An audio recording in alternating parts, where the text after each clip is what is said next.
ইউনূস সাহেব কি তার বাবার টাকা দিবেন? না আপনার সাহেব তার বাবার টাকা দিবেন? আমাদের জনগণের ট্যাক্সের টাকা, আমাদের ট্যাক্সের টাকা আপনি আমাদেরকে দিবেন? আপনারা তো দিতে সমস্যা কোথায়? বিভিন্ন রকমের প্রস্তাব তারা দিয়েছে।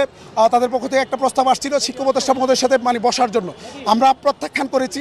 আমরা বলেছি আমরা এই শিক্ষা উপদেষ্টার সাথে বসবো না, কারণ যেই শিক্ষা উপদেষ্টা এই শিক্ষকদেরকে শহীদ মিনারে খোলা আকাশে রাত্রি যাপনে বাধ্য করে, যেই শিক্ষা উপদেষ্টা শিক্ষক হয়ে চেয়ারে বসার পরে শিক্ষকদেরকে লাঠিপেটা করে রক্তাক্ত করা হয় এবং শিক্ষকদের রক্তে প্রস্তাব রঞ্জিত হয়, যেই শিক্ষা উপদেষ্টার সময়ে শিক্ষকদের দাড়ি ধরে টানা হয়, যেই শিক্ষা উপদেষ্টা মস্তদে থাকা অবস্থায় শিক্ষকদের জামা ছিঁড়া হয় এবং পুলিশ বক্সে নিয়ে শিক্ষকদেরকে থাপ্পড় মারা হয়, এই ব্যর্থ শিক্ষা উপদেষ্টার সাথে কোনো রকমের আলোচনা আমরা যাব না। বাংলাদেশ মোটামুটি এক কাতারে এখন চলে এসেছে যে শিক্ষকদের এই দাবি আনতে হবে।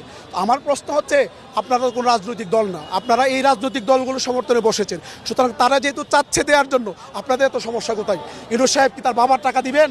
না আপনার সাহেব তার বাবার টাকা দিবেন? আমাদের জনগণের ট্যাক্সের টাকা, আমাদের ট্যাক্সের টাকা আপনি আমাদেরকে দিবেন? আপনারা এত দিতে সমস্যা কোথায়?